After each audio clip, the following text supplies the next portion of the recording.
हम्म। तो cabinet mission plan कल की क्लास के अंदर अपन ने पढ़ा था, राइट। और कैबिनेट मिशन प्लान के अंदर हमने अंडरस्टैंड करा था कि किस तरह से ट्रांसफर ऑफ पावर की जाए, उसके लिए उन्होंने ग्रुपिंग्स बनाई थी, राइट। तो ए बी सी तीन ग्रुपिंग बनाई थी, राइट। और ए बी सी के अंदर डिफरेंट डिफरेंट प्रोविंसेस के अंदर डाली गई थी, राइट। तो हमने यहाँ पर समझा कि एक तरह से पार्टीशन को रोकने के लिए ब्रिटिशर्स का एक लास्ट अटेम्प्ट यहाँ पर था, राइट।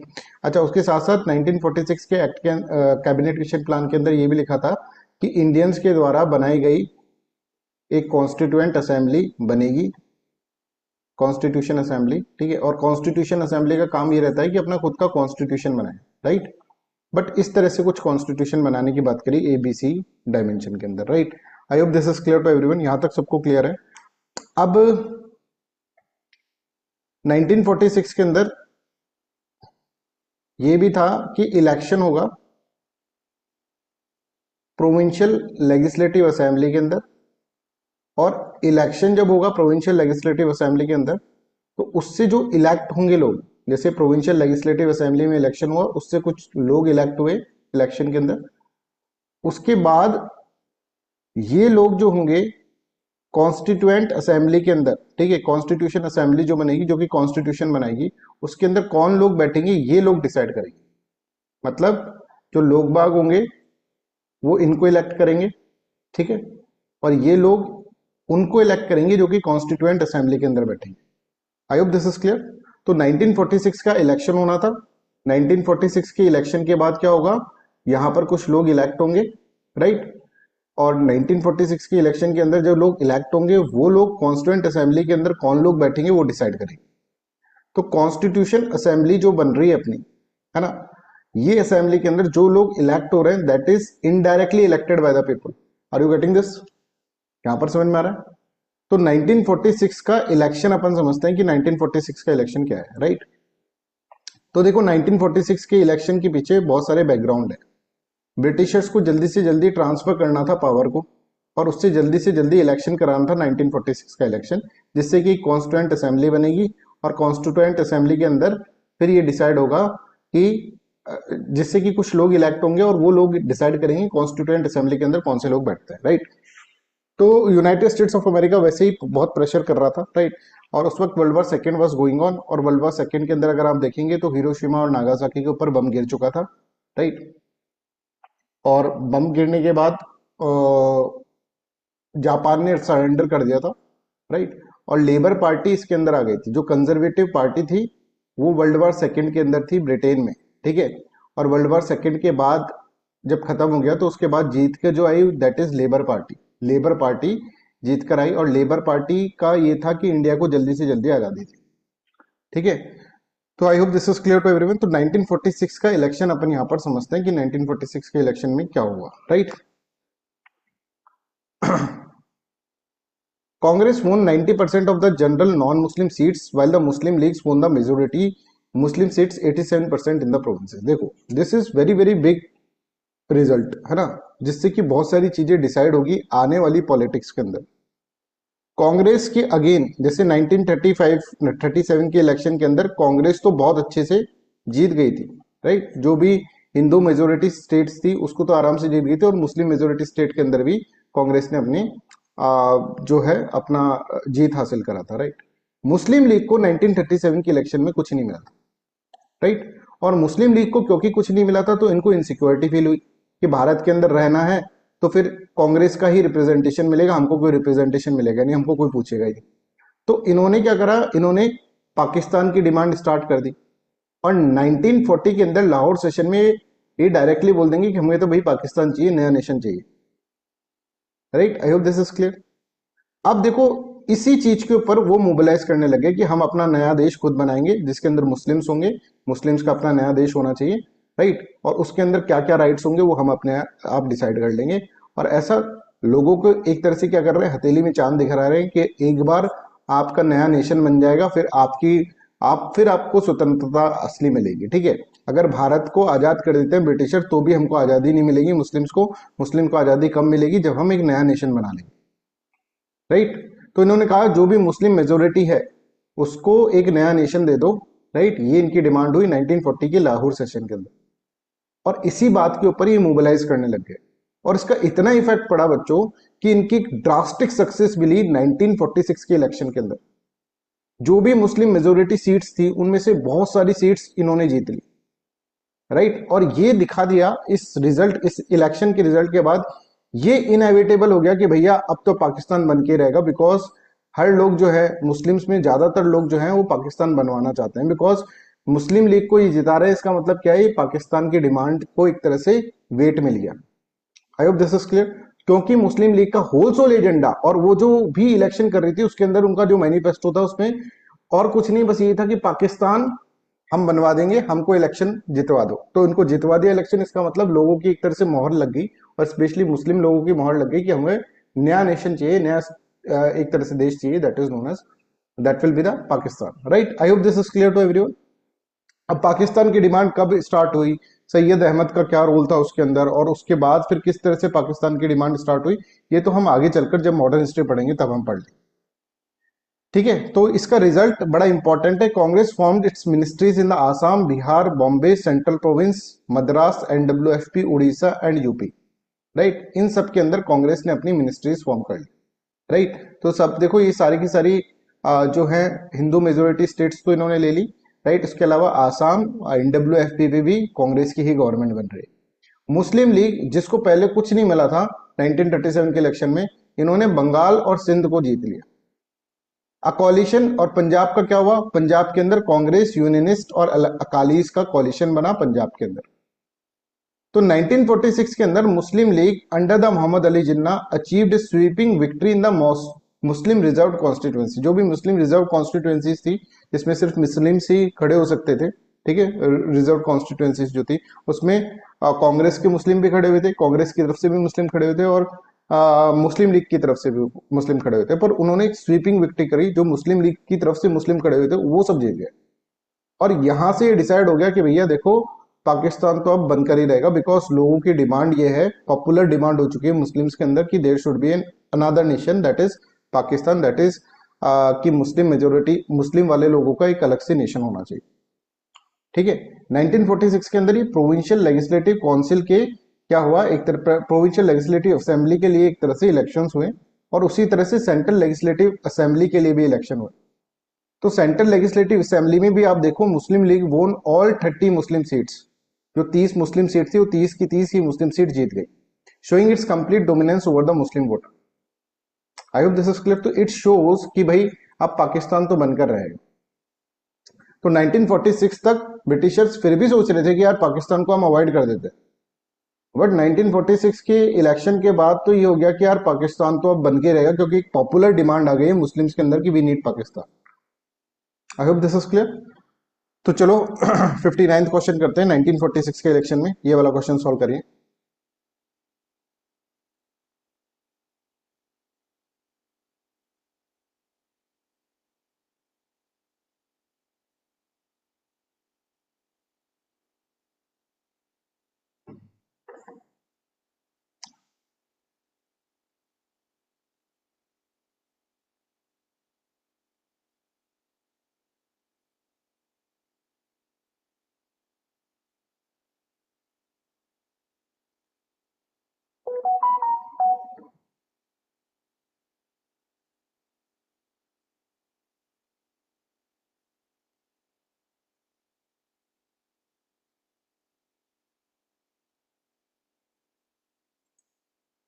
ठीक है, तो देखते हैं इसके अंदर, Congress won majority seats in the Hindu majority provinces, that is correct, है ना, ये तो करेक्ट है।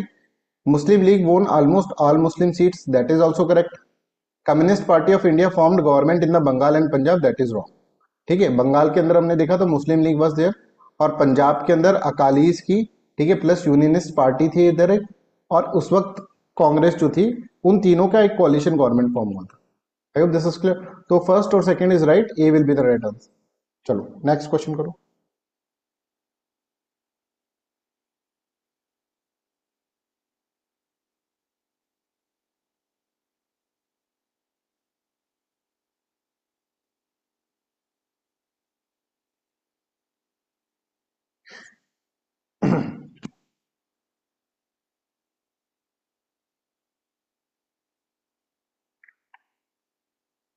सर मैं कैसे क्वेश्चन पूछे जाएंगे?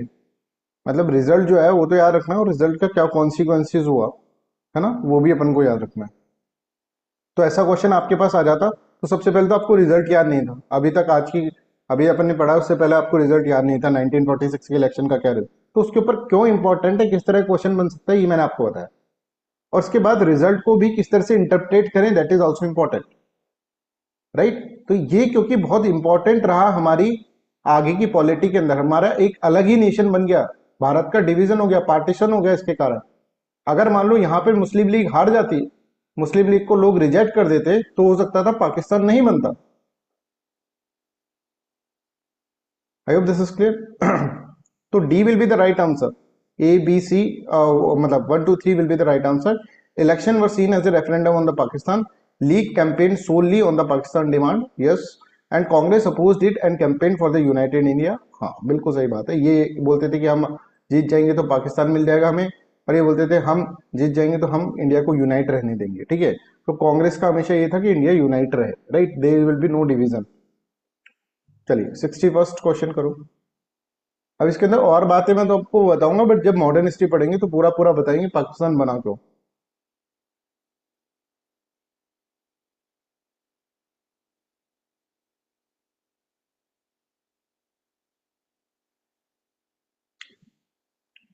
समझ में आ गया? ऐसे क्वेश्चन भी आ सकते हैं असर्शन रीजनिंग वाले, उस एक रिजल्ट के ऊपर किस तरह से क्वेश्चंस पूछे जा सकते हैं, ये आपको इसके अंदर समझना है।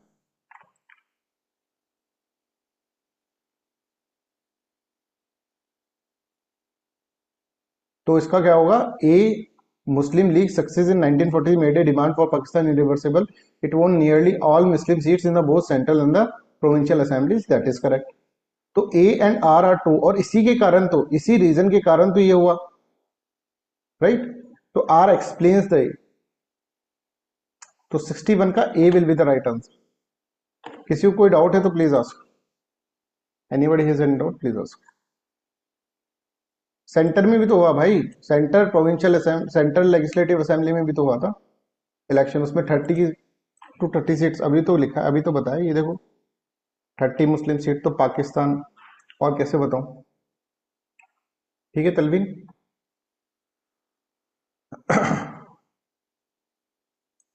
करेक्ट है, any doubt please let know, ठीक है। चलो, तो I hope this is clear to everyone. अब हम देखते हैं कॉन्स्टिट्यूएंट असेंबली, कॉन्स्टिट्यूएंट असेंबली कैसे बनी, कॉन्स्टिट्यूशन असेंबली कैसे बनी भारत की, वो अपन इसके अंदर देखते, राइट। तो कॉन्स्टिट्यूशन असेंबली आपको पता है कि एक ऐसी बॉडी है जो कि क्या करेगा, कॉन्स्टिट्यूशन बनाने का काम करेगा, draft of the constitution prepare करेगा कि हमारे भारत के अंदर कॉन्स्टिट्यूशन कैसा हो।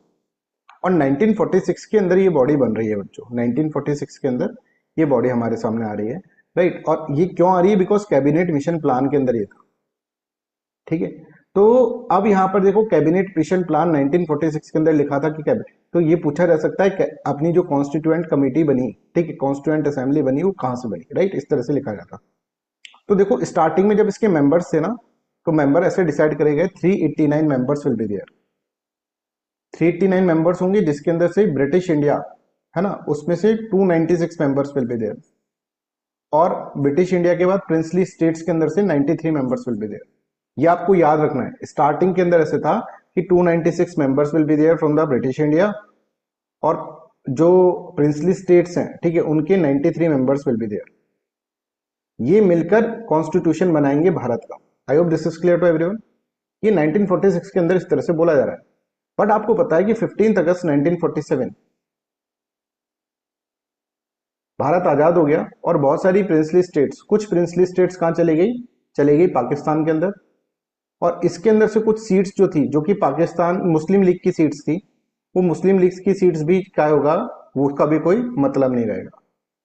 तो I hope this is clear. तो 15 अगस्त 1947 के बाद एक तरह से क्या हुआ, एक तरह से ये सीट्स कम होंगी। इनिशियली ये सीट्स 389 थी, जिसमें 296 सीट्स थी, राइट, और 296 सीट्स ब्रिटिश इंडिया की थी, और 93 seats was from the what, from the princely states. और 296 सीट्स के अंदर भी अगर हम देखेंगे तो 292 तो ब्रिटिश प्रोविंसेस की थी, और 4 seats was the chief commissioner provinces, है ना, जो मैंने आपको बताया था, चीफ कमिश्नर प्रोविंसेस की सीट्स। तो फैक्चुअल पेपर है प्रीलिम्स का, तो ये इसके अंदर पूछ सकते हैं। पर पार्टीशन के बाद प्रिंसली स्टेट्स बहुत सारे पाकिस्तान में चले जाएंगे, तो प्रिंसली स्टेट्स की जो चले गए पाकिस्तान में वो तो चले गए, तो उसकी सीट 70 बच जाएगी। और प्रोविंसेस के अंदर भी कुछ मुस्लिम लीग्स जो थी उसकी सीट्स थी वो घट के 229 ये टोटल हो जाएंगी। I hope this is clear to everyone. और टोटल अगर हम सीट्स देखेंगे तो ये 389 की जगह 299 seats will be there. Is this clear? ये चीज हमको याद रखनी है, ठीक है। तो हम यहाँ पर ये पूरा लिख रखा है मैंने, constituent assembly, right, 389 seats for दिया, जिसमें 296 सीट्स थी ब्रिटिश इंडिया की, जिसमें से 292 तो ब्रिटिश प्रोविंसेस की थी। मैंने आपको बताया था British provinces of chief commissioner provinces की जो सीट्स थी वो 4 थी, ऐसा भी पूछा जा सकता है। प्रिंसली स्टेट की सीट थी 93, बट ये था पार्टीशन से पहले। पार्टीशन के बाद जब पार्टीशन हो जाएगा तो आप यहाँ पर देखो प्रिंसली स्टेट्स, कुछ प्रिंसली स्टेट्स पाकिस्तान में चल जाएगी तो इनकी सीट्स कम हो जाएगी, तो 23 सीट्स कम हो जाएगी, राइट। तो यहाँ पर कितनी सीट्स बच गई? 70, राइट। और ब्रिटिश इंडिया के अंदर हम देखेंगे तो 296 सीट्स थी, राइट। 296 सीट्स रिड्यूस होकर 229 सीट्स हो जाएंगी, और टोटल सीट्स जो बचेंगी वो हो जाएगा 299 seats will be there, right. तो 389 की जगह 299 seats will be there, right. इसके में से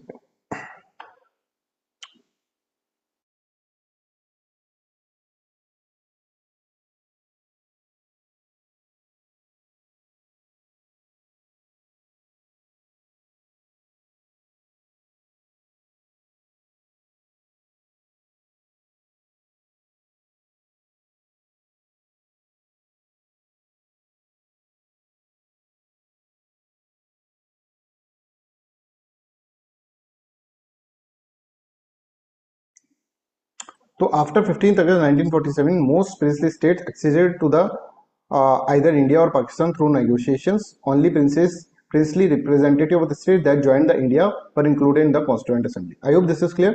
Pakistan found most Muslim majority provinces left and Indian Constituent Assembly to join the Pakistan. ठीक है, कुछ जो सीट्स थी वो पाकिस्तान के अंदर चली गई, ऑब्वियसली एरिया वाइज सीट्स थी। तो आप यहाँ पर देखोगे 290 from the British India provinces, पहले बिफोर पार्टीशन ये था, आफ्टर पार्टीशन इस तरह से बचा। ये सब चीजें अपन को याद रखनी है, राइट। तो पहली चीज तो अपन ने ये याद कर कि पहले कितने थे बाद में कितने थे, ये अपन ने इसके अंदर याद कर ली, राइट। अब टोटल जो है इसके अंदर, हाँ, जो 389 मेंबर्स थे इनिशियली और later reduce to 299 after partition, ये आपको समझ में आ गया, राइट। अच्छा, प्रिंसली स्टेट्स ऐसे कहा गया था, प्रिंसली स्टेट्स की जो 70 सीट्स बची थी फाइनली, जो 70 सीट्स बची थी प्रिंसली स्टेट से कहा था कि आप अपने लोग नॉमिनेट कर देना, नॉमिनेट करके दे देना, और बाकी की ब्रिटिश इंडिया की जो प्रोविंसेस हैं उनमें से जो लोग आएंगे, ठीक है, ब्रिटिश इंडिया की प्रोविंसेस हैं उनमें से जो लोग आएंगे वो कैसे आएंगे? That is provincial legislative assembly के अंदर जो लोग इलेक्ट हुए 1946 की इलेक्शन के अंदर, provincial not central, provincial legislative assembly के अंदर वो इन लोगों को इलेक्ट करेंगे। I hope this is clear to everyone, यहां तक सबको क्लियर है। तो अगर हम देखेंगे जो कॉन्स्टिट्यूएंट असेंबली जो है दैट इज इलेक्टेड भी लोग हैं उसके अंदर और नॉमिनेटेड भी लोग हैं, और अगर हम बोले इनडायरेक्टली इलेक्टेड लोग हैं और नॉमिनेटेड लोग। इनडायरेक्टली इलेक्टेड क्यों बोल रहा हूं मैं? बिकॉज लोगों ने इनको इलेक्ट करा और इन्होंने जो प्रोविंसेस के अंदर जो सीट्स हैं कॉन्स्टिट्यूएंट असेंबली की उनके लोगों को इन्होंने इलेक्ट करा, ठीक है। कहने का मतलब यह है कि प्रिंसली स्टेट से तो ये बोल दिया गया कि भाई आप अपने बंदे भेज दो, नॉमिनेट कर दो, कौन कौन तुम्हारा 70 लोग नॉमिनेट करने हैं तुम सबको मिलकर, जो कि कॉन्स्टिट्यूएंट असेंबली के अंदर बैठेंगे। और कॉन्स्टिट्यूएंट असेंबली का मतलब ये है कि जो कि कॉन्स्टिट्यूशन को ड्राफ्ट करेगा, राइट। अब बच्ची ब्रिटिश प्रोविंस, तो ब्रिटिश प्रोविंस के अंदर से जो 1946 के अंदर इलेक्शन हुआ था प्रोविंशियल लेजिस्लेटिव असेंबली के अंदर, जो लोग इलेक्ट हुए थे वो लोग इनको इलेक्ट करेंगे, ठीक है। I hope this is clear. तो इस तरह से हम यहाँ पर देखेंगे 299 मेंबर्स यहाँ पर इलेक्ट करे गए और इनको बिठाया गया और कहा गया कि चलो भाई कॉन्स्टिट्यूशन अपना फॉर्म करते हैं, राइट। ऑब्वियसली मेजोरिटी जो लोग होंगे, अप्रोक्सीमेटली 80% लोग जो होंगे वो कांग्रेस पार्टी के थे, राइट। कुछ लोग जो थे वो इलेक्ट नहीं हुए थे, राइट। तो कांग्रेस पार्टी ने, है ना, जो कि इलेक्ट नहीं हुई थी, जिनकी पार्टी बिल्कुल हार गई थी, बाहर के लोगों को भी यहां पे इलेक्ट करा, ठीक है। यहां के लोगों, जैसे प्रोविंशियल लेजिस्लेटिव असेंबली के अंदर कुछ पार्टी जो थी, जैसे आप कहेंगे बी आर अम्बेडकर की पार्टी, वो हार गई थी, कोई सीट नहीं मिली थी, राइट। पर फिर भी B R Ambedkar was there in the what, in the constituent assembly, right, क्योंकि कांग्रेस के जो लोग थे उन्होंने उसको इलेक्ट करके कॉन्स्टिट्यूएंट असेंबली के अंदर भेजा। I hope this is clear to everyone. तो यहाँ पर अगर आप देखेंगे, in the election the Congress emerged as a majority party, 80% vote was there. The first session of the assembly was held on 9 December 1946। It was presided over by the doctor Sachchidananda Sinha, right. Sachchidananda Sinha जो थे, उन्होंने क्या करा, उन्होंने इसको प्रिसाइड करा था 11 December 1946 को, राइट। उसके बाद 11 दिसंबर 1946 के अंदर सब ने इलेक्ट करे डॉक्टर राजेंद्र प्रसाद को as its president. I hope this is clear to everyone. तो यहाँ पर देखो, ये टेम्परेरी अपॉइंट करे गए थे, ठीक है।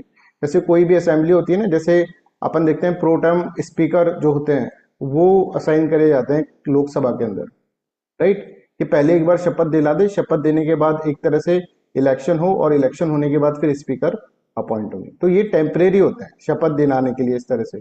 तो उस वक्त भी टेम्परेरी जो थे वो सचिनानंद जो थे सिन्हा, उनको टेम्परेरी अपॉइंट करा गया, और उनके बाद फिर जो परमानेंट इलेक्शन होने के बाद कॉन्स्टिट्यूएंट असेंबली ने पूरा उन्होंने इलेक्शन करा, उसके बाद डॉक्टर राजेंद्र प्रसाद को यहाँ पर एक तरह से जिम्मेदारी दी गई कि भाई आप इस कॉन्स्टिट्यूएंट असेंबली को आप चेयर करेंगे, ठीक है। I hope this is clear to everyone, यहाँ तक आप समझ में आ रहा है। तो on 11 December 1946 the assembly elected doctor Rajendra Prasad as its president. वहां पर उनको प्रेसिडेंट की तरह इलेक्ट करा गया, उस कॉन्स्टिट्यूएंट असेंबली के प्रेसिडेंट, ठीक है। I hope this is clear to everyone. अब constituent assembly is partly elected and partly nominated, ये समझ में आ गया आपको, और पार्टली इनडायरेक्टली इलेक्टेड और पार्टली इनडायरेक्टली इलेक्टेड और पार्टली नॉमिनेटेड, राइट। ये पॉइंट समझ में आ गया। दूसरा अगर हम देखेंगे, representative of princely state were to be nominated by the head of the princely states, ठीक है, जो मैंने आपको बताया, राइट। और moreover members were to be indirectly elected by the member of the provincial assemblies who themselves were elected on the limited franchise, right. चलो फिर अब आगे बढ़ते हैं। अब फंक्शंस अपन देखते हैं, कॉन्स्टिट्यूएंट असेंबली के फंक्शंस क्या क्या है, राइट। तो देखो, उस वक्त कॉन्स्टिट्यूएंट असेंबली है, भारत को आजादी भी मिल गई 1947 के अंदर, 15 अगस्त 1947 के अंदर कॉन्स्टिट्यूएंट असेंबली फॉर्म हो गई। तो कॉन्स्टिट्यूएंट असेंबली को दो काम दिए गए, राइट, कि एक तो यार देखो, जब तक कॉन्स्टिट्यूशन नहीं बन जाता तो तुम ही लॉ मेकिंग करो, कानून तो बनेंगे ना देश के अंदर, तो लॉ मेकिंग तुमको ही करनी होगी, कॉन्स्टिट्यूएंट असेंबली ही लॉ मेकिंग करेगी। मतलब constituent assembly act as a parliament.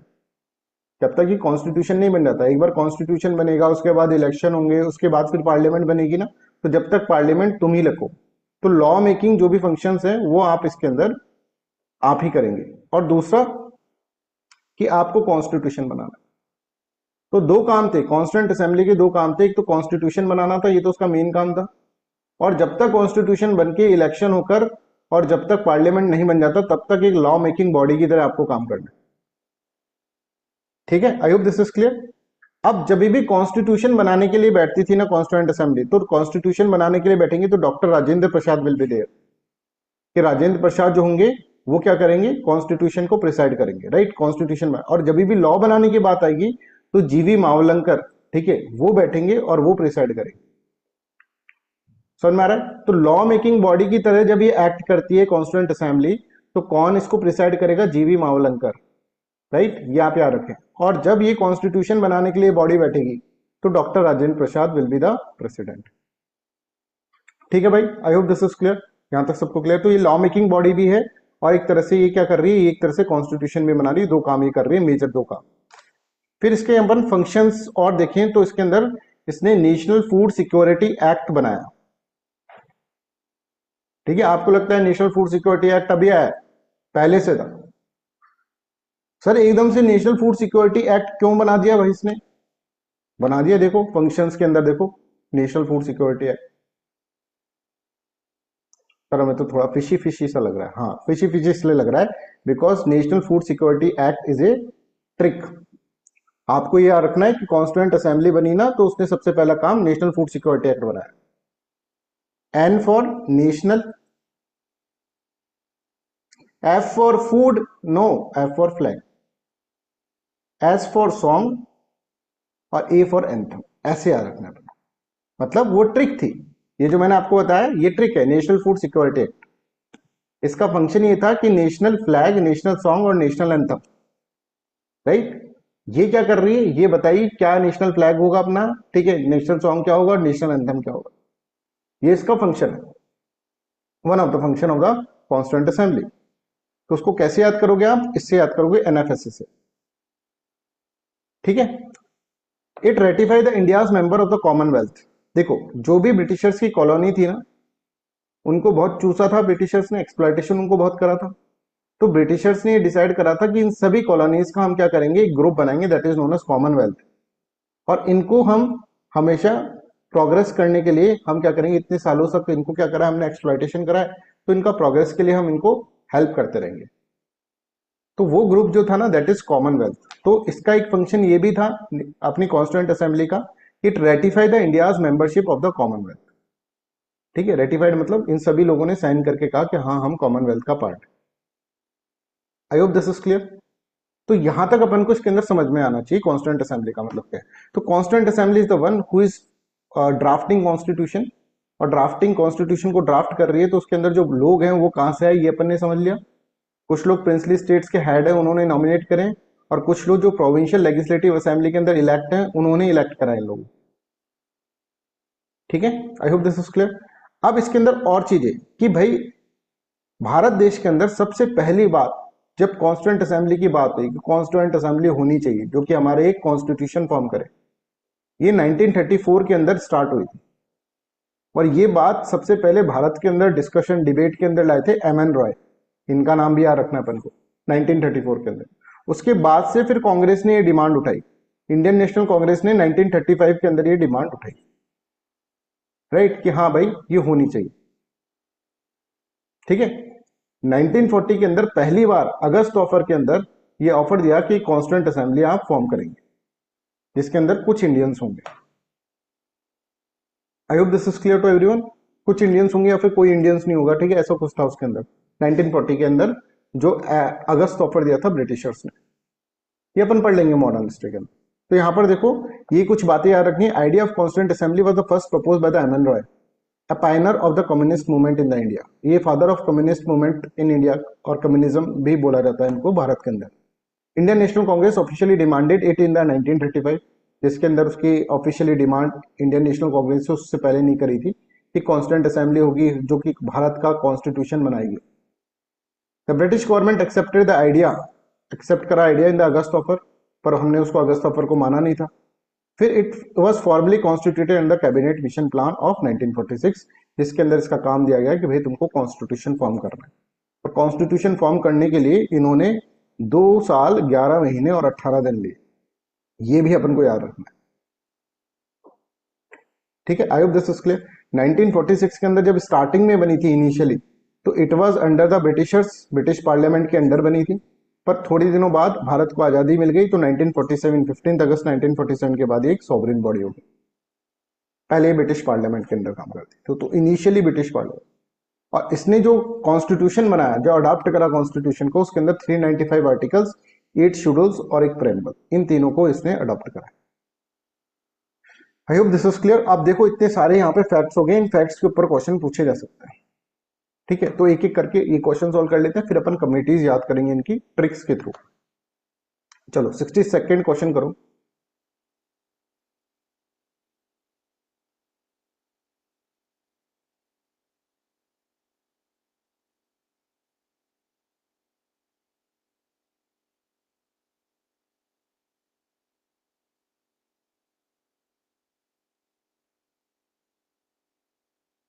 ठीक है, समझ में आया कैसे क्वेश्चन पूछा जाएगा। पढ़ रहे हैं और उसके ऊपर क्वेश्चन कर रहे हैं, ये बेस्ट अप्रोच है अपनी। बिना पढ़े तुमसे क्वेश्चन नहीं होंगे बच्चों सॉल्व, चाहे आपने कितना ही पढ़ रखा हो, कहीं से पढ़ रखा हो। तो यहाँ नहीं हो रहे तो यूपीएससी में भी नहीं होंगे। और जैसे तुम भूलने लगोगे तुम्हारा वीकली टेस्ट ले लिया जाएगा। अब जैसे पिछली 4-5 क्लासेस आपने हो सकता है रिवीजन नहीं करा हो, तो आप रिवीजन करवाएंगे, तुमको फोर्स रिवीजन करवाएंगे, राइट। इस वेनेसडे को आपका टेस्ट होगा, ठीक है, कल का ऑफ है आपका। कई बच्चे बोल रहे हैं सर दिवाली का भी ऑफ दे दो, तो देख लेंगे, डिसाइड कर लेंगे ऑफ देना है कि नहीं देना दिवाली का। ठीक है यार, एंजॉय कर लो, मेरा ऐसा कुछ वो नहीं है। बस मेरा ये था कि डेडिकेट एक अपन को याद रह जाता है मेमोरी के अंदर, यार हमने तो दिवाली के दिन भी क्लास ली थी, तो आपके दिमाग में रहेगा तो आज तो हम पढ़ ही सकते हैं। कभी तुमको कहीं तुम्हारा टाइम वेस्ट हो रहा हो, ठीक है, तुम ये दिमाग में हो गया यार दिवाली के दिन तो क्लास ली थी मैंने, कभी तुम्हारा मूड नहीं हो तो आज क्यों छोड़ू, आज भी ले लेता हूँ, ऐसा रहता है तुम्हारा। कुछ बच्चे बोल रहे हैं सर दिवाली तो बनाने दो, ठीक है, इट्स ओके, मेरा कोई ऐसा कोई आपको मोटिव नहीं है दिवाली नहीं बनवाने का। वैसे 1 घंटे में क्या ही हो रहा था, चलो फिर भी ठीक है। Constituent assembly of India was constituted under cabinet mission plan of 1946, right? तो that is correct. It was a directly elected body based on the universal ladder franchise. That is wrong. So statement 1 is correct and statement 2 is incorrect. Right? 63rd question करो।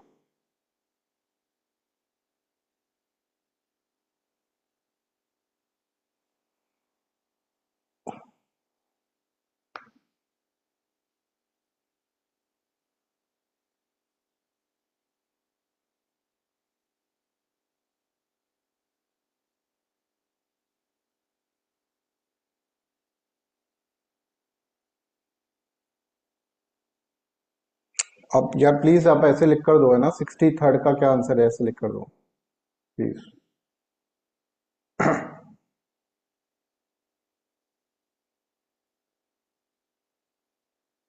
ठीक है, ये भी समझ में आ रहा है। डॉक्टर सचिनानंद, सचिनानंद जो थे ना, वो नहीं, सत्यचित आनंद होता है ना, सत्यचित आनंद, वैसा ही है सत्यचित आनंद, पढ़ा है ना अपने फिलोसफी के अंदर, तो वही है सच्चिदानंद। राइट, इस तरह से उसका पूरा क्या कर दिया, संधि कर दिया इसको पूरा, राइट। तो first correct and second is incorrect. 64th question करो।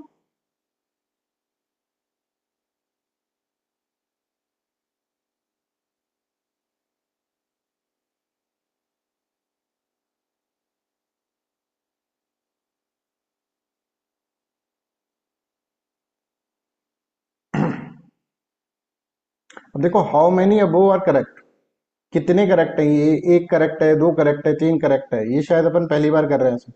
ये भी यूपीएससी में होता है क्वेश्चन। इससे क्या है, उन्होंने एलिमिनेशन मेथड जो अपन यूज करते थे ना, 1 1 एंड 2, हाँ 2 तो नहीं, वो हटा दिया इन्होंने फिर। तो एलिमिनेशन के मेथड के तो भरोसे अब अपन रह ही नहीं सकते, राइट, कि भाई एक आंसर कर देंगे और दूसरा, हाँ इस तरह से नहीं करना। 64th का B, only two will be the correct, है ना। ये फर्स्ट स्टेटमेंट और सेकंड स्टेटमेंट करेक्ट है।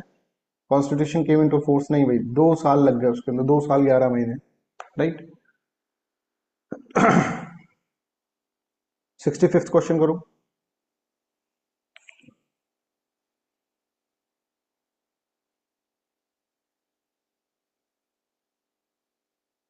देखो कैसे क्वेश्चन आ रहे हैं ना, ये आप देखो कैसे क्वेश्चन आ रहे हैं। जो चीज क्वेश्चन जिस पे बन सकते हैं ना, वो सब चीजें हम आपको पढ़ा रहे हैं प्रीलिम्स के बेसिस पे।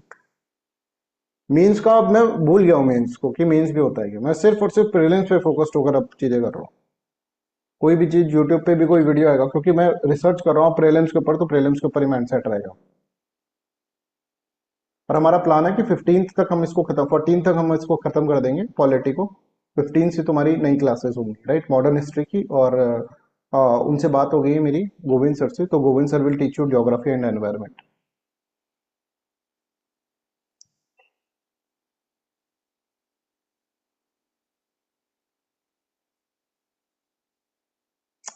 ठीक है, तो idea of constituent assembly for India was put forward for the first time by the M N Roy, that is correct. It was formed, no Wavell plan के अंदर नहीं है, राइट। और its member were elected indirectly by the central legislative council, central legislative council के द्वारा नहीं हुआ, right, क्योंकि प्रोविंशियल लेजिस्लेटिव काउंसिल के द्वारा। तो इतना अपन को समझना पड़ेगा, इतना सब कुछ आएगा तभी जाकर अपने क्वेश्चंस बनेंगे। 30 नवंबर को एग्जाम भी आया है, हाँ तो सही है ना, वो सब इसमें काम आ जाएगा ना तुम्हारा। देखो 30 नवंबर तक आई थिंक मॉडर्न हिस्ट्री का काफी कुछ कवर हो जाएगा, ज्योग्राफी कवर हो जाएगा, पॉलिटी कवर, और इनमें से क्वेश्चन आएंगे, प्लीज बिलीव मी। आपका जो भी पेपर होगा, कोई भी पेपर होगा, इन्हीं में से क्वेश्चन आएगा, और कहाँ से दे देंगे वो क्वेश्चन। इतनी तो मेहनत कर रहे हैं, और क्या करेंगे फिर इसमें अपन, राइट। तो इनमें से क्वेश्चन आएंगे, डोंट वरी। तो पॉलिटी आपका कंप्लीट हो जाएगा, मॉडर्न हिस्ट्री का काफी पोर्शन कंप्लीट हो जाएगा 15 डेज के अंदर, तो मॉडर्न हिस्ट्री काफी कुछ कंप्लीट हो जाएगा, और ज्योग्राफी भी कंप्लीट हो जाएगा थोड़ा बहुत, राइट। तो डोंट वरी, शाम की क्लास जो होगी ना आपकी, वो 1 ही घंटे की क्लास होगी, राइट। और ये वाली सुबह की क्लास ऐसी रखेंगे अपन, 2 घंटे की क्लासेस रखेंगे, तो टोटल आपको 3 घंटा। फिर धीरे धीरे धीरे एक दिन ऐसा भी आएगा कि हम 5 घंटे क्लास ले रहे हैं। अच्छा, एक चीज और मैं इंट्रोड्यूस करने वाला हूँ, मंडे से, क्योंकि अब तुम अभी तो दिवाली के अंदर बिजी हो जाओगे, तो ट्यूसडे से मैं आपको सिंपल, देखो ये पूरा पढ़ाया जाएगा कैसे कॉम्प्रिहेंशन करते हैं, ठीक है। सी सेट के अंदर जो कॉम्प्रिहेंशन है, राइट, वो मैं तुमको सिंपल एक एक कॉम्प्रिहेंशन डेली का दूंगा और डेली का अपन डिस्कस कर लेंगे। मेरा ये मानना ये है कि कॉम्प्रिहेंशन जो है वो आपको ज्यादा से ज्यादा आप प्रैक्टिस करोगे तो उतना ज्यादा बेटर है, ठीक है। जब सी सेट की क्लासेस होंगी तो कॉम्प्रिहेंशन के बारे में बताएंगे अच्छे से, राइट। तो डेली का अपन आज ट्यूसडे से मैं आपको एक क्वेश्चन दूंगा डेली का, और डेली का आपको सॉल्व करना है एक ही, ज्यादा से ज्यादा आपके 5 से 10 मिनट लगेंगे उसके अंदर। तो आप देखो अगर डेली का एक एक कर लेंगे, फिर हम दो दो भी करने लग जाएंगे, तो अगर आप 200 300 क्वेश्चन अगर सॉल्व कर भी लेते हैं ना, 200 300 क्वेश्चन, राइट, दो दो कर लेंगे, फिर तीन तीन कर लेंगे, ऐसे अपन बढ़ा देंगे, राइट। तो कहीं नहीं जाना, फिर कॉम्प्रिहेंशन मतलब तुम्हारा फिर कंप्लीट है। और बहुत अच्छे वाले कॉम्प्रिहेंशन दूंगा जो कि थोड़े से दिमाग तुम्हारा लगेगा यूपीएससी के करंट पैटर्न के ऊपर जो भी कहूँ। तो कॉम्प्रिहेंशन सॉल्व करते जाओ, धीरे धीरे धीरे धीरे जब क्लासेस होंगी तब तक तो तुम वैसे ही परफेक्ट हो जाओगे, ठीक है। तो डेली का एक कॉम्प्रिहेंशन अपन को सॉल्व करना है ट्यूसडे के बाद, राइट। और सी सेट की भी जल्दी से अपन स्टार्ट कर देंगे। सैटरडे संडे में सोच रहा हूँ सी सेट को अपन दे दें, है ना, that will be better. Saturday Sunday जो होगा उसको ऑफ ना रख के सी सेट को दे दें, क्योंकि आप फिर उसको रिवीजन करते रहना अपने। तो ऐसा कुछ प्लान कर रहे हैं, राइट। चलो, तो I hope this is clear to everyone, यहाँ तक सबको क्लियर है। तो कॉन्स्टिट्यूएंट असेंबली के ऊपर जो भी क्वेश्चंस बन सकते हैं वो सब चीजें अपन ने इसके अंदर करा, राइट।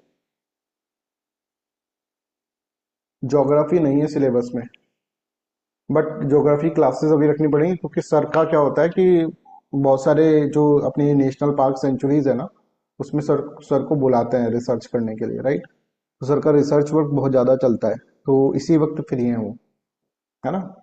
तो बड़े टैलेंटेड हैं, मतलब one of the most talented person जो है वो मैंने देखा, राइट।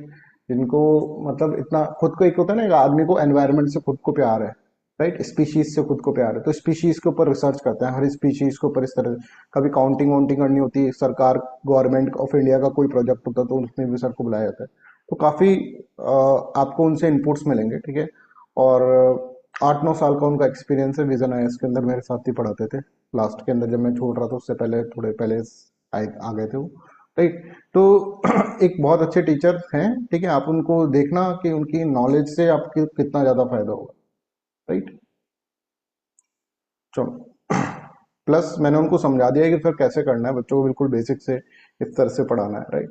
तो वो वैसे ही पढ़ाएंगे जैसे अपन कह देंगे वैसे। अब ये क्या होता है कि वो, क्योंकि अब रिलेशन है उनके साथ अच्छा, तो वो जैसे वो उनको कहेंगे वैसे वो मोल्ड कर देंगे।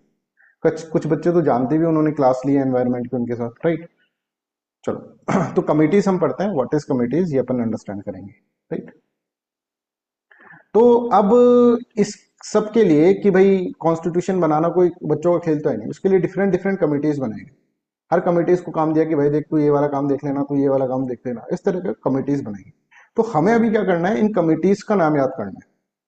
अभी तक आपने बहुत बार कमिटीज पढ़ी होंगी, उसके नाम याद करेंगे और बहुत बार भूलेंगे।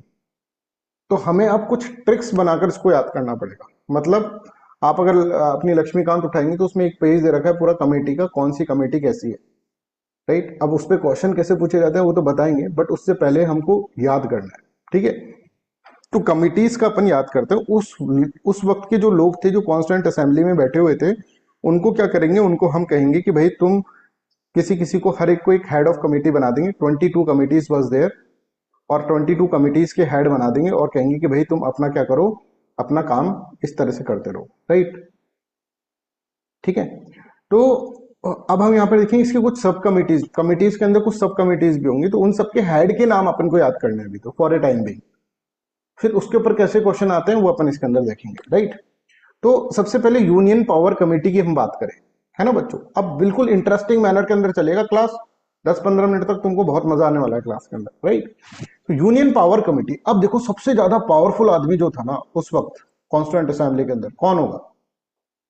जवाहरलाल नेहरू ही होंगे, ऑब्वियसली जवाहरलाल नेहरू होंगे, क्योंकि देखो यही आगे आगे प्राइम मिनिस्टर बने थे, और यही इंटरिम गवर्नमेंट के भी प्राइम मिनिस्टर थे, समझ रहा है। तो ये क्या है, ये सबसे पावरफुल आदमी थे। तो यूनियन पावर कमेटी तो किसके पास जाएगी?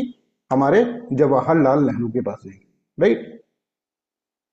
दूसरा है यूनियन कॉन्स्टिट्यूशन कमेटी, ठीक है। यूनियन कॉन्स्टिट्यूशन कमेटी, कॉन्स्टिट्यूशन बनाने का कमेटी भी कोई पावरफुल आदमी के पास ही जाएगा, और सबसे ज्यादा पावरफुल अगेन जवाहरलाल नेहरू। तो यूनियन कॉन्स्टिट्यूशन कमेटी और यूनियन पावर कमेटी दोनों क्या है, जवाहरलाल नेहरू के पास है। I hope this is clear to everyone. अभी इसको ध्यान से रखो, मैं क्योंकि इसके ऊपर क्वेश्चन पूछने वाला हूं। ठीक है, अब सेकंड है प्रोविंशियल कॉन्स्टिट्यूशन कमेटी। प्रोविंसेस का मतलब होता है, जैसे प्रोविंसेस अपन ने देखा था ब्रिटिशर्स, ब्रिटिश के अंदर प्रोविंस, मतलब ऐसे मान लो बहुत सारी स्टेट्स, राइट। तो इन सब स्टेट्स को मिलाकर, और आप देख रहे हैं प्रिंसली स्टेट्स को भी उन्होंने, ये कोई एक ऐसा पर्सन था जिन्होंने क्या करा था, प्रिंसली स्टेट्स को भी भारत के अंदर इंटीग्रेट कराने में बहुत बड़ी भूमिका निभाई थी। कौन थे वो पर्सन, प्रोविंस, बताओ कौन थे वो पर्सन जिन्होंने प्रिंसली स्टेट के इंटीग्रेशन में बहुत इंपॉर्टेंट रोल प्ले करा था, कौन से लीडर थे वो? लीडर नंबर 2 है ना, जवाहरलाल नेहरू के बाद सरदार पटेल। तो प्रोविंसेस से आप सरदार पटेल को याद रखोगे, right. Iron man of India भी उनको इस तरह से बोला जाता था, राइट, क्योंकि उनके कारण ही हमारी ऐसी ज्योग्राफी है। अदरवाइज हो सकता था बाय हुक एंड क्रुक उन्होंने क्या करा, सारी की सारी जो भी इंपॉर्टेंट थी ये प्रिंसली स्टेट्स, अदरवाइज बहुत सारी प्रिंसली स्टेट्स ज्वाइन कर लेती पाकिस्तान को, तो हमको दिक्कत हो जाती, राइट। तो उन्होंने अपने दम पर बहुत सारे स्टेट्स को क्या करा, एक तरह से भारत के अंदर इंटीग्रेट कराया। तो प्रोविंशियल, प्रोविंशियल का मतलब प्रोविंसेस से याद करो और उसके अंदर सरदार पटेल याद करो। ठीक है, सरदार पटेल को एक और काम दिया गया था, right, that is advisory committee on the fundamental rights, minorities and tribals and excluded area. ये सब काम भी दे दिए। देखो एक बात ध्यान रखना कि इनका कॉम्बिनेशन जो था ना, जवाहरलाल नेहरू का और सरदार पटेल का, बड़ा ही कमाल का कॉम्बिनेशन था। Jawaharlal Nehru was a statesman. Statesman पता है कौन होता है? ठीक है, जो कि है ना कहीं पर भी विदेश में जाकर भारत का क्या करे, भारत का पक्ष रख सके, कहीं पे भी जाकर भारत का पक्ष रख सके। तो यूनाइटेड नेशन में जाते तो अच्छा बोलना आता था इनको, अच्छे पढ़े लिखे आदमी थे, इंग्लिश में बात कर लेते थे, हर एक लोगों से अच्छा इंटरेक्शन कर लेते थे, मतलब ना बाहर जाकर प्लेटफॉर्म पे हमारी बात अच्छे से रख देते थे। और सरदार पटेल वाले आदमी थे बिल्कुल बेसिक आदमी, है ना, जो कि हमारे इंडियंस को संभाल के रखे, राइट। तो इंडियंस जो थे, ठीक है, जो हमारे जैसे होता है घर का आदमी है, तो राइट, वैसे सरदार पटेल थे। तो सरदार पटेल जो होंगे वो जो है घर के आदमी है, वो पूरे घर को, होम मिनिस्टर ही थे वो, पूरे घर को अच्छे से संभाल रहे। और ये स्टेट्समैन है, स्टेट्समैन मतलब जाके बाहर बाहर जाके किसी से मिलना जुलना, तो ये आ गया जाके। और घर का कोई होता है कि भाई ये वाला, अपन अपने घर के अंदर ये वाला जमीन अपने पास रखनी चाहिए, तो उसके लिए डंडा डंडा गाड़ने के लिए कौन थे, सरदार पटेल बस थे। आई होप दिस इज क्लियर। तो फंडामेंटल राइट्स, माइनॉरिटीज, ट्राइबल्स कैसे होंगे, एक्सक्लूडेड एरिया, इन सब के ऊपर अगेन सरदार पटेल मिलती। तो अभी तक हमने कितनी कमेटी पढ़ ली, 4 कमेटी। एक तो पावर कमेटी और कॉन्स्टिट्यूशन कमेटी, वो तो जवाहरलाल नेहरू के पास चालू। एक provincial constitution committee, right, provincial constitution committee में प्रोविंसेस आ गए तो सरदार पटेल के पास आ गए। एक ये जो है फंडामेंटल राइट, माइनॉरिटीज हमारे घर में, ट्राइबल, है ना, ये सब लोग जो है देसी आदमी संभाल सकता है इनको, तो again Sardar Patel will be there. ठीक है, अब ये तो मेन कमेटी होगी, इसकी कुछ सब कमिटीज थी। जैसे एक सब कमेटी थी fundamental right sub committee, fundamental right के ऊपर सब कमेटी, ये तो मेन कमेटी थी, इसके अंदर एक सब कमेटी बना रखी थी फंडामेंटल राइट। उसका हेड कौन था ये अपन को याद है। फंडामेंटल राइट को अगर आप ऐसे समझो तो ये एक तरह से कुछ अधिकार आपको दिए जा रहे हैं, और अधिकार कैसे दिए जा रहे हैं, कुछ गवर्नमेंट के द्वारा आपको अधिकार दे रहे हैं, ठीक है, राइट्स प्रोवाइड कर रहे हैं। ठीक है, तो गवर्नमेंट आपके ऊपर कृपा कर रही है ना, कि लो भाई थोड़े से राइट्स ले लो, अधिकार ले लो, फंडामेंटल राइट्स का मतलब। ठीक है, वैसे तो कॉन्स्टिट्यूशन के द्वारा, पर गवर्नमेंट जो है वो फंडामेंटल राइट्स आपको प्रोवाइड, मतलब कृपा कर रहा है, कोई भी दे रहा हो, राइट्स दे रहा है, अधिकार दे रहा है, तो कृपा कर रहा है। तो फंडामेंटल राइट की स्पेशली जो सब कमेटी थी, कृपा कर रहे हैं, तो कृपलानी आपको याद रखनी, कृपा से याद कर लो, फंडामेंटल राइट से कृपा तक पहुंच जाना, और कृपा से कृपलानी याद कर लेना, हो जाएगा सबको याद, डोंट वरी। ठीक है, अब आता है नेक्स्ट माइनॉरिटी सब कमेटी, सब कमिटीज ऑन द माइनॉरिटी। अब देखो माइनॉरिटीज जो थी ना, अब माइनॉरिटीज से आपको क्या याद आ रही, कौन सी कम्युनिटी याद आ रही, मुस्लिम्स। और उस वक्त सब सिर्फ याद करने के लिए हम बोल रहे हैं, उस वक्त है ना अली जिन्ना, मुस्लिम से अली जिन्ना याद आते हैं। अली जिन्ना मैंने आपको बताया तो बहुत अड़ियल स्वभाव के थे, हर चीज पे मुखर जाते थे कि साहब मैं तो नहीं कर रहा, है ना। गांधी ने बोला भाई 1 इंच नहीं ला सकते इस आदमी को, पाकिस्तान चाहिए तो चाहिए, अड़ गए भाई, पाकिस्तान चाहिए मैं। तो बहुत ही ज्यादा ऐसे कोई भी चीज बोलते नहीं नहीं मैं तो नहीं कर रहा भाई, मुखर जाते थे। तो मुखर्जी, मुखर्जी से याद करोगे, एससी मुखर्जी। ठीक है, minority sub committee SC Mukherjee. I hope this is clear, right. तो फंडामेंटल सब कमेटी के अंदर हमने देखा कृपलानी, और माइनॉरिटी सब कमेटी के अंदर एस सी मुखर्जी, और प्रोविंशियल कॉन्स्टिट्यूशन कमेटी के अंदर सरदार पटेल, और कमिटीज ऑन व्हाट, एक कमेटी है जो कि ट्राइबल्स का है, एक्सक्लूडेड का है, राइट, और इन सब का है, उसको क्या बोल रहे हैं अपन, उसको अपन सरदार पटेल को दे, right. I hope this is clear. अब हम एक पर्सन का पढ़ रहे हैं, दैट इज राजेंद्र प्रसाद। इसकी कहानी सुनो। एक सेकंड, हेलो।